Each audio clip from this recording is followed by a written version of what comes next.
மாவீரன் அன்பின் அடையாளம் கடைக்கோடி கவுண்டனும் கர்ஜிக்கும் ஒற்றை பெயர். இப்படியெல்லாம் ரீல்ஸும் போஸ்டரும் போட்டிருக்கிறது யாருக்காக? யாரோ ஒரு பெரிய தியாகியாக இருக்குமோ, இல்லை ஒரு பெரிய விடுதலை போராட்ட வீரராக இருப்பாரோ, இல்லை மொழிப்போர் தியாகியாக இருப்பாரோ, இல்லை சமூகத்துக்காக உழைச்ச போராளியாக இருப்பாரோ அப்படின்னு பார்த்தோம்னா ஒரு கொலைகாரர். அந்த நபர் யாருன்னு பார்க்கறதுக்கு முன்னாடி அந்த நபருக்காக இந்த ரீல்ஸில் போட்டிருக்கக்கூடிய பாட்டெல்லாம் கேட்டிங்கன்னு வச்சிங்களேன், நீ போட்டு வச்ச தங்க கோடம் அப்படியே டோனு கொஞ்சம் இறங்கி, கை நிறைய அள்ளித்தரும் கையில் இப்போ விலங்கு, அப்புறம் மறுபடியும் டோன் மேலே ஏறி, தியாகங்கள் எத்தனையோ கண்டிருப்பான் தலைவன், துரோகங்கள் எத்தனையோ கண்டிருப்பான் தலைவன். யோ, யாருக்கு போட்ட பாட்டு அது? யாருக்கு நீங்கள் போட்டிருக்கிறீங்க தெரியுதா? யார் இந்த யுவராஜ்? எதுக்காக இந்த பாட்டெல்லாம் இவங்க போடுறாங்க? அப்படி என்ன சாதனையை அந்த நபர் பண்ணிட்டாரு அப்படிங்கிறத இந்த வீடியோவில் ரொம்ப டீட்டெயிலாக நம்ம பார்ப்போம். ஜூன் 23, 2015 அன்னைக்கு பார்த்தோம்னா திருச்செங்கோட்டில் இருக்கக்கூடிய அர்த்தநாரீஸ்வரர் மலைக்கோயிலில் 2 பேர் பேசிக்கிட்டு இருக்காங்க, ஒரு ஆணும் ஒரு பெண்ணும்.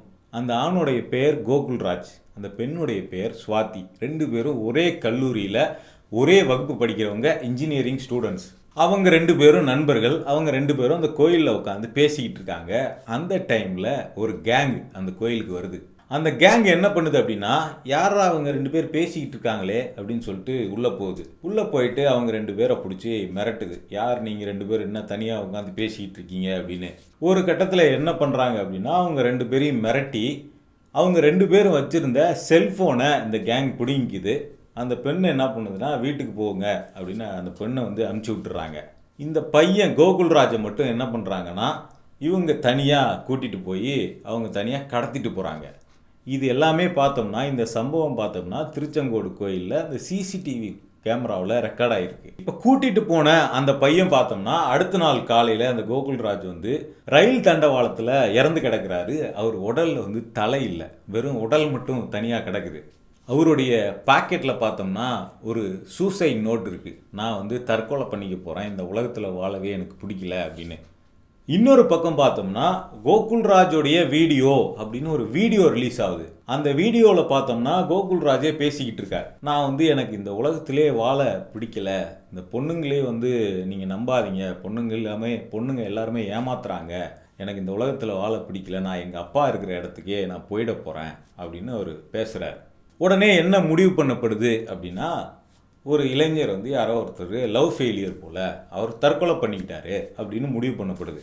ஆனால் கோகுல்ராஜினுடைய வீட்டிலேருந்து வராங்க அவங்களுடைய அம்மா, அவங்களோட அண்ணன்லாம் பார்க்கும்போது அந்த சூசைட் நோட்டை காட்டும்போது அவங்க இல்லை, இது என் பையன் கையெழுத்தே கிடையாது, இந்த மரணத்தில் எங்களுக்கு சந்தேகம் இருக்குது அப்படின்னு அவங்க சொல்கிறாங்க. இதுக்கிடையில் பார்த்தோம்னா போஸ்ட்மார்ட்டம் நடக்குது. கோகுல்ராஜுடைய உடல் சம்மந்தமான போஸ்ட்மார்ட்டம் நடக்கும்போது தான் கோகுல்ராஜ் இது தற்கொலை கிடையாது, அவர் ட்ரெயினில் அடிபட்டு சாகலை, அவருடைய கழுத்து வெட்டப்பட்டிருக்கு. அது தண்டவாளத்தில் ட்ரெயினால் வெட்டப்படலை, அது கத்தியை வச்சு வெட்டப்பட்டிருக்கு அப்படின்னு போஸ்ட்மார்ட்டம் ரிப்போர்ட்டில் வருது. அப்போ மக்கள்லாம் போராட ஆரம்பிக்கிறாங்க. கோகுல்ராஜ் ஒரு பட்டியல் சமூக இனத்தை சேர்ந்தவர், ஒரு தலித் மாணவர். அவரோடு பேசிக்கிட்டு இருந்த அந்த பெண் ஒரு இடைநிலை ஜாதியை சேர்ந்தவர். இதுக்கு இடையில கோகுல்ராஜை தனியாக கூட்டிட்டு போன அந்த கேங்கு பார்த்தோம்னா தீரன் சின்னமலை கவுண்டர் பேரவை அப்படின்னு ஒரு அமைப்பு வச்சிருக்குது. அந்த அமைப்புடைய தலைவர் யுவராஜ் அப்படிங்கிற நபர். மக்கள் என்ன பண்றாங்கன்னா, போராட்டம் நடத்த ஆரம்பிக்கிறாங்க, அரசியல் இயக்கங்கள் போராட்டம் நடத்த ஆரம்பிக்கிறாங்க. இந்த படுகொலை ஒரு ஆணவ படுகொலையா இருக்கணும், இது ஜாதி ரீதியான ஆணவ படுகொலையா இருக்கிறதுக்கான வாய்ப்பு இருக்கு அப்படிங்கிற ரீதியில மக்கள் போராட ஆரம்பிக்கிறாங்க. இந்த விசாரணை நடத்தப்படும் போது தான் தெரியுது, இந்த படுகொலையில பல ட்விஸ்ட் நடந்திருக்கு. அது என்ன அப்படின்னா, கோகுல்ராஜை கூட்டிட்டு போன அந்த கும்பல், யுவராஜ் தலைமையிலான அந்த கும்பல் இருக்குல்ல, அந்த கும்பலுக்கும் கோகுல்ராஜுக்கும் எந்த தொடர்புமே கிடையாது. சரி, ஒருவேளை அந்த பொண்ணு சுவாதி இருக்காங்கல்ல, அவங்களுக்கும் இந்த கும்பலுக்கும் ஏதாவது தொடர்பு இருக்கான்னு பார்த்தோம்னா இவங்களுக்கும் இந்த கும்பலுக்கும் கூட எந்த தொடர்புமே கிடையாது. ஒரு இயல்பாக ஒரு ஆணவ படுகொலை நடக்குது அப்படின்னா அந்த இடத்துல பார்த்தோம்னா எப்போவுமே பொண்ணுடைய அம்மா அப்பா சம்மந்தப்பட்டிருப்பாங்க, இல்லை உறவினர் சம்மந்தப்பட்டிருப்பாங்க, இல்லை அந்த ஊர்க்காரங்க யாராவது சம்மந்தப்பட்டிருப்பாங்க. இந்த விஷயத்தில் பார்த்தோம்னா இப்படி எதுவுமே கிடையாது. யுவராஜுக்கும் சுவாதிக்கும் கோகுல்ராஜுக்கும் இந்த 3 பேருக்கும் இடையில எந்த தொடர்புமே கிடையாது.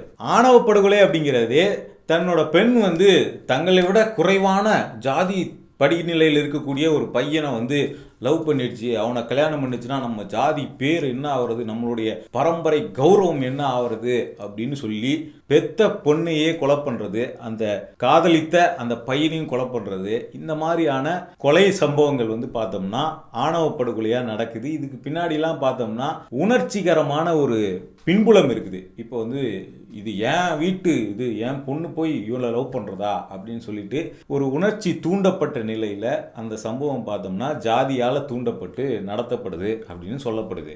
ஆனால் இந்த சம்பவங்கிறது ஜாதி ஆணவ படுகொலையிலேயே பார்த்தோம்னா இது ரொம்ப ரொம்ப வேறுபட்ட ஒரு சம்பவமாக இருக்குது. ஏன்னா யுவராஜுக்கும் சுவாதிக்கும் எந்த தொடர்புமே கிடையாது. சுவாதி யுவராஜினுடைய ஜாதியை சேர்ந்த பெண் அப்படிங்கிறத தாண்டி இந்த இடத்துல எந்த கனெக்ஷனுமே கிடையாது. சுவாதி கூட வந்த கோகுல்ராஜை இவங்க கூட்டிகிட்டு போய் என்ன பண்ணுறாங்க அப்படின்னா சங்ககிரி பக்கத்தில் ஒரு ஏரியாவில் கூட்டிகிட்டு போய் அவங்க வந்து கோகுல்ராஜை அடித்து டார்ச்சர் பண்ணுறாங்க. டார்ச்சர் பண்ணி என்ன பண்ணுறாங்கன்னா மிரட்டி இவங்களே வந்து பார்த்தோம்னா வீடியோ எடுக்கிறாங்க. கோகுல்ராஜை நான் தற்கொலை பண்ணிக்கிறேன் அப்படின்னு சொல்லி பேச சொல்லி மிரட்டி அடித்து இவங்களே வந்து கோகுல்ராஜினுடைய அந்த மெமரி கார்டை எடுத்து போட்டு அதில் வீடியோவை ரெக்கார்ட் பண்ணி இவங்களே வந்து அதை பதிவு பண்ணுறாங்க. இவங்களே ஒரு சூசைட் நோட்டை எழுதி கோகுல்ராஜினுடைய பாக்கெட்டில் வைக்கிறாங்க. அது மட்டும் இல்லாமல் கோகுல்ராஜினுடைய ஃபோன் அதை சுவிட்ச் ஆஃப் பண்ணி வச்சுருந்து கோகுல்ராஜை கொலை பண்ணிவிட்டு இவங்க என்ன பண்ணுறாங்கன்னா கோகுல்ராஜினுடைய காலேஜுக்கு பக்கத்தில் போயிட்டு அந்த ஃபோனை ஆன் பண்ணுறாங்க. ரொம்ப ரொம்ப திட்டமிடப்பட்டு ஒரு கொடூரமான வகையில் இந்த கொலை வந்து நடத்தப்படுது. அதாவது கோகுல்ராஜை வெட்டி கொலை பண்ணிட்டு இது தற்கொலை அப்படின்னு சொல்கிறதுக்காக முன்னாடியே பிளான் பண்ணி கோகுல்ராஜையே வீடியோ எடுத்துட்டு கோகுல்ராஜோட ஃபோனையும் எடுத்து போய் அவங்க காலேஜுக்கு பக்கத்தில் எடுத்து ஆன் பண்ணிவிட்டு அங்கேருந்து சிக்னல் கடைசியாக முடிகிற மாதிரிலாம் செட் பண்ணி ஒரு பெரிய பிளானை வந்து பண்ணுறாரு இந்த யுவராஜ் அப்படிங்கிற இந்த நபர். அதுவும் அவரை எப்படி கொலை பண்ணுறாங்க அப்படின்னா அவரோட கழுத்தை கரன்னு அறுத்து தலையை தனியாக வெட்டி எடுக்கிறாங்க. அது மட்டும் இல்லாமல் அவருடைய நாக்கை வெட்டுறாங்க. மிக மிக கொடூரமான முறையில் ஒரு கோரமான ஒரு படுகொலையாக இந்த படுகொலை வந்து நடத்தப்பட்டுச்சு. இது எல்லாத்தையும் இந்த கும்பல் எந்த தைரியத்தில் பண்ணுதுன்னா இதை நம்ம தற்கொலைன்னு செட் பண்ணி விட்டுடலாம். செட் பண்ணி விட்டுட்டு நம்ம ஜாதிக்காரங்க மத்தியில் மட்டும் நம்ம என்ன பண்ணிக்கலாம்னா பாருங்கள், நம்ம ஜாதிக்கார ஒரு பொண்ணை வந்து இவன் வந்து வேறு ஜாதிக்கார பையன், இவன் வந்து ஒரு எஸ்சி பையன் வந்து காதலிக்க பார்த்தா அவனை வந்து நாங்கள் எப்படி காலி பண்ணிட்டோம் பார்த்தியா, நாங்கள் தான் இந்த ஜாதியினுடைய பெண்களுக்கான காவலர்கள் அப்படின்னு காட்டிக்கலான்னு திட்டமிடப்பட்டு இந்த படுகொலை வந்து நடத்தப்பட்டுச்சு. ஒரு பக்கம் சட்டத்திலிருந்து இவன் தற்கொலை, கோகுல்ராஜ் தற்கொலை அப்படின்னு ஆதாரத்தை காட்டி தப்பிச்சுக்கிறது, இன்னொரு பக்கம் சமூகத்தில் போயிட்டு இந்த ஜாதி பெண்களுடைய காவலர்கள் நாங்கள் தான் அப்படின்னு காட்டிக்கிறது. அதே சமயம் பட்டியல் சமூக மக்களுக்கு ஒரு மிரட்டலையும் விடுறது. அதுக்காக ரொம்ப சூழ்ச்சி பண்ணி பல பிளான் பண்ணி இந்த படுகொலை வந்து அவங்க பண்ணியிருக்காங்க. கோகுல்ராஜினுடைய மெமரி கார்டை எடுத்து இன்னொரு ஃபோனில் போட்டு அந்த ஃபோன்லேருந்து வீடியோ எடுத்து திருப்பி அதை கோகுல்ராஜ் ஃபோன்லேயே போட்டு இதை கோகுல்ராஜே ரெக்கார்ட் பண்ண மாதிரி காட்டி என்னென்ன தில்லுமுள்ளு வேலையெல்லாம் இதில் பண்ணியிருக்காங்க. கடைசியில் எடுத்துகிட்டு போயிட்டு இது வந்து ட்ரெயினில் வந்து குதிச்சு சாகிற மாதிரி செட் பண்ணணும் அப்படின்னு ரயில்வே தண்டவாளத்து பக்கத்தில் எடுத்துமே இதை போட்டிருக்காங்க. கடைசியில் இந்த சிசிடிவி காட்சிகள் எல்லாம் செக் பண்ணி இது கொலையாக இருக்கும் அப்படின்னு போலீஸ் விசாரிக்க ஆரம்பிக்கும் போது இந்த மாவீரர் யுவராஜ் என்ன பண்ணுறாருன்னா தலைமறைவாயிட்டு இவர் என்ன பண்ணுறதுன்னா உட்காந்துக்கிட்டு எங்கெங்கேயோ உட்காந்துக்கிட்டு டிவி சேனல்ஸுக்கெல்லாம் பேட்டி கொடுக்கறது, டிபேட் ஷோலெல்லாம் பார்ட்டிசிபேட் பண்ணுறாரு. போலீஸ் ஒரு பக்கம் தேடிக்கிட்டு இருக்கோம் தனிப்படை அமைச்சு. ஆனால் இவர் வந்து பார்த்தோம்னா அப்படியே ரொம்ப மாசாக வெள்ளை சட்டையோடு உட்காந்துக்கிட்டு டிவி ஷோவில் பேசுறது, டிவிகளுக்கு பேட்டி கொடுக்கறது, இப்படி வந்து ஒரு 2-3 மாதம் இவர் வந்து ரவுண்டு கட்டிக்கிட்டு இருந்தார் தமிழ்நாட்டில். எந்த தைரியத்தில்னா இதெல்லாம் நம்ம தப்பிச்சிடலாம், இது தற்கொலைன்னு முடிச்சிடலாம் அப்படிங்கிற ஒரு தைரியம். இதுக்கு இடையில தான் பார்த்தோம்னா இந்த வழக்கை விசாரிச்சுக்கிட்டு இருந்த டிஎஸ்பி விஷ்ணுபிரியா அவங்களும் மர்மமான முறையில் இறந்து போகிறாங்க. அவங்க தற்கொலை செஞ்சுக்கிட்டாங்க அப்படின்னு சொல்லப்படுது. அப்போ இப்படி பல மர்மங்கள் நிறைஞ்ச இந்த வழக்கில் அரசு வழக்கறிஞர் சரியாக வாதாடலை அப்படின்னு சொல்லிட்டு கோகுல்ராஜோடைய குடும்பத்திலேருந்து என்ன பண்ணுறாங்கன்னா ஹைகோர்ட்டில் ஒரு மனு போட்டு எங்களுக்கு வழக்கறிஞர் பாப்பா மோகன், மனித உரிமை வழக்கறிஞர் பாப்பா மோகன் வந்து இந்த வழக்கில் ஆஜராகணும் அப்படின்னு சொல்லிட்டு கேட்குறாங்க. அப்புறம் தமிழக அரசு வந்து பாப்பா மோகனை அரசு வழக்கறிஞராக போடுது. அவர் இந்த வழக்கை எடுத்து நடத்துகிறார். ஒரு கட்டத்தில் யுவராஜ் வந்து போலீஸில் சரண்டர் ஆகி அப்புறம் மறுபடியும் அவர் வந்து பெயிலில் வெளில வராப்புல. ஆனால் இந்த வழக்கு ரொம்ப தீவிரமாக நடைபெற்று பாப்பா மோகன் இந்த வழக்கில் எல்லா ஆதாரத்தையும் முன் வச்சு இந்த கொலையை, கோகுல்ராஜினுடைய கொலையை யுவராஜ் தான் செய்தார், இதுக்கு பின்னாடி கொடூரமான ஜாதி வெறி நோக்கம் இருக்குது அப்படிங்கிறத நீதிமன்றத்தில் நிரூபிக்கிறார். யுவராஜுக்கும் அந்த கும்பலுக்கும் பார்த்தோம்னா வாழ்நாள் சிறை அப்படிங்கிறது கொடுக்கப்படுது. யுவராஜுக்கு 3 வாழ்நாள் சிறை கொடுக்கப்படுது. கடைசி வரைக்கும் சாகும் வரை ஜெயிலில் தான் இருக்கணும் அப்படின்னு மதுரை சிறப்பு நீதிமன்றம் வந்து தீர்ப்பு கொடுக்குது. இதுக்கு இடையிலலாம் பார்த்தோம்னா இந்த தீர்ப்பு வர்றதுக்கு முன்னாடி யுவராஜ் அப்படியே வந்து ஜெயிலேருந்து கோர்ட்டுக்கு வரும்போதெல்லாம் அப்படியே கோர்ட்டில் வந்து ஜாதி சங்கத்தை திரட்டி கூட்டு வந்து நிறுத்தி கோர்ட்டிலே எல்லாருக்கும் வந்து பிரியாணி கொடுக்கறது, சப்ளை பண்ணுறது, அவர் எப்படியோ பெரிய வீரர் மாதிரி நடந்து வர்றது, இதெல்லாம் நடந்துக்கிட்டு இருக்கோம். ஆனால் ரொம்ப எதிர்பாராத விதமாக, அவங்களாம் எதிர்பார்க்காத விதமாக இந்த வழக்கில் ஒவ்வொரு ஆதாரமாக வெளியில் வந்தது.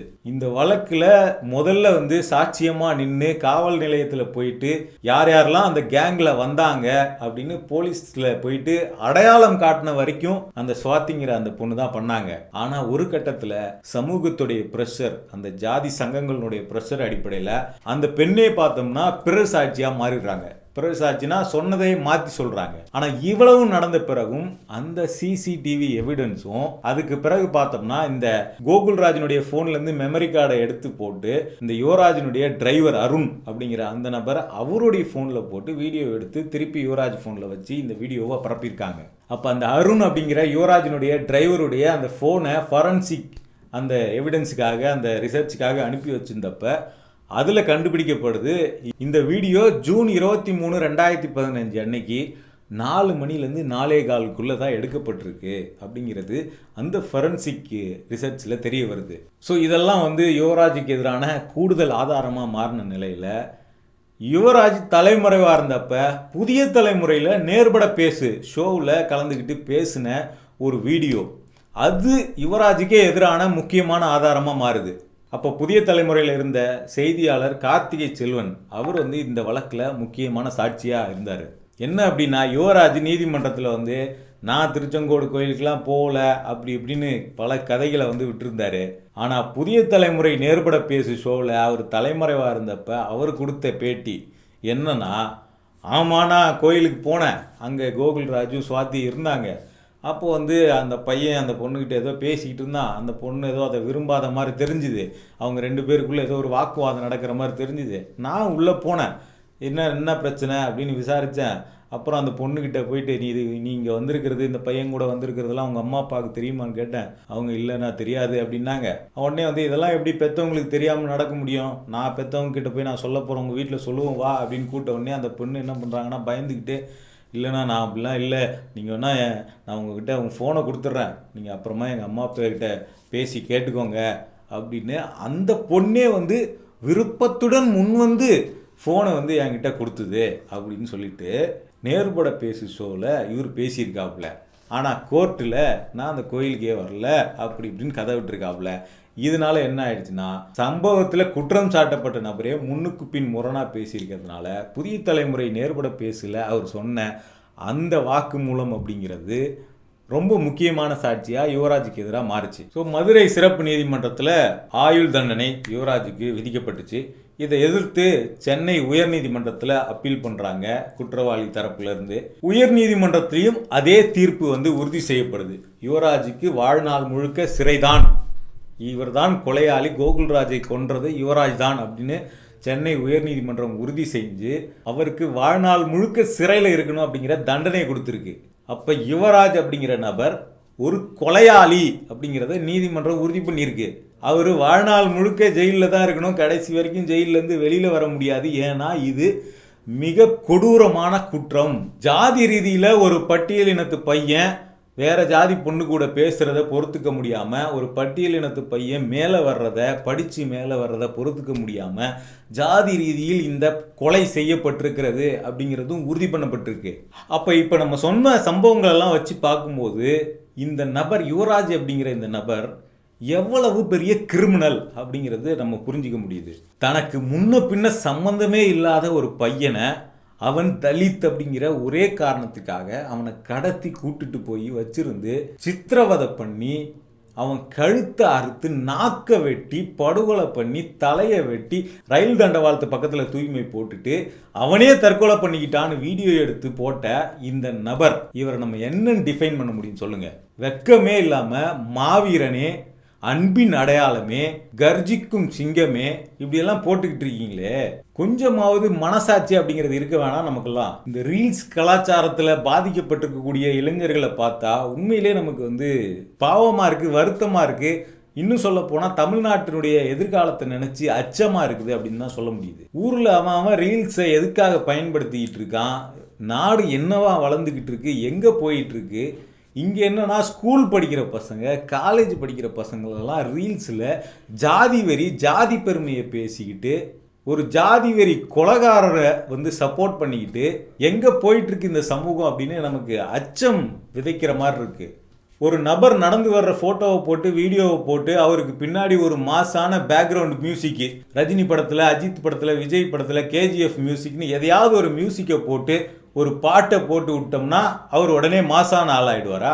யாரை கொண்டாடுறீங்க நீங்கள் அப்படிங்கிறதுல கொஞ்சமாவது நம்ம யோசிக்க வேண்டாமா? கவுண்டர் பேரவை, நாடார் பேரவை, தேவர் பேரவை, வன்னியர் பேரவை, அந்த பேரவை, இந்த பேரவைன்னு ஜாதி பேரில் ஒரு பேரவை தொடங்கிட்டா அந்த நபர்கள் எல்லாம் இந்த ஜாதியினுடைய பிரதிநிதிகள் ஆயிடுவாங்களா?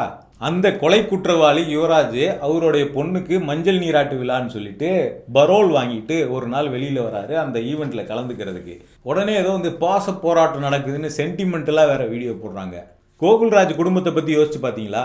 கோகுல்ராஜை கொலை பண்ணுறதுக்கு யுவராஜுக்கு ஒரே ஒரு நியாயமான காரணமாவது இருந்ததா? கோகுல்ராஜ் குடும்பத்துக்கு, அவங்க அம்மாவுக்கு, அவருடைய சகோதரருக்கு, அவங்க வீட்டில் இருந்தவங்களுக்கு, அவங்க சொந்தக்காரங்களுக்கு, அவங்களுக்கெல்லாம் சென்டிமெண்ட்டே இருக்காதா? டெக்னாலஜியினுடைய வளர்ச்சி, அது ஏஐயாக இருக்கலாம், இல்லை நீங்கள் போடுற ரீல்ஸினுடைய இதுவாக இருக்கலாம், இல்லை புதுசாக வேறு ஆப் வர்றதா இருக்கலாம், எதுவாக ஒன்றா இருக்கலாம்.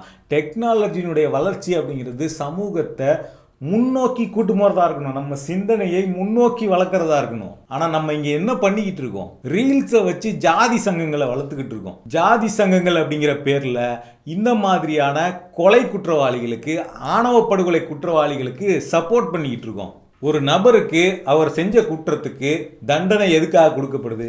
தண்டனை அப்படிங்கிறது ஒரு நபரை தண்டிக்கிறது மட்டும் இல்லை, அவர் சிறையில் இருந்தால் அவர் திருந்தி வருவார், மனிதனை மனிதனாக மாற்றணும் அப்படிங்கிற அடிப்படையில் தான் தண்டனை அப்படிங்கிறதே உருவாக்கப்பட்டிருக்கு. யுவராஜ் அப்படிங்கிற இந்த நபர்கிட்ட திருந்ததுக்கான ஒரு சின்ன அடையாளமாவது இருக்கா? யுவராஜினுடைய மனைவி அவங்க வீடியோ ஒன்று போட்டிருக்கிறாங்க, அவங்ககிட்டயே திருந்துறதுக்கான அடையாளம் இல்லையே. நாடக காதல் பண்ணுறவங்களுக்கு நான் ஒரு மெசேஜ் சொல்லிக்கிறேன் அப்படின்னு இன்னும் அந்த நாடக காதல்னு யுவராஜ் மாதிரியே பேசிக்கிட்டு இருக்காங்க. அவங்களும் நியாயப்படி அவங்க என்ன பேசியிருக்கணும்னா, குற்றவாளியை குற்றவாளியாகவே பார்க்காதீங்க, ஒரு குற்றம் பண்ணவங்க திருந்தவே கூடாதா அப்படி பேசினா பரவாயில்ல.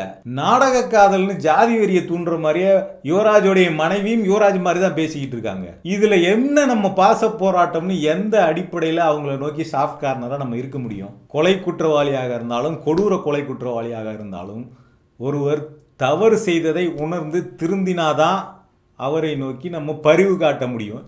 ஆனால் திருந்துறதுக்கான எந்த ஒரு அடையாளமுமே இல்லாத ஒரு நபருக்கு எப்படி பரிவு காட்ட முடியும்? உச்ச நீதிமன்றத்தில் அவருடைய வழக்கு நிலுவையில் இருக்குது, அவரை எப்படி நீங்கள் கொலையாளின்னு சொல்லுவீங்க, எப்படி குற்றவாளின்னு சொல்லுவீங்க அப்படின்னு அவங்க மனைவி கேட்குறாங்க. உச்ச நீதிமன்றம் என்ன யுவராஜுக்கு கொடுத்த தண்டனையை நாங்கள் நிறுத்தி வச்சிட்டோம் அப்படின்னு சொல்லிடுச்சா என்ன?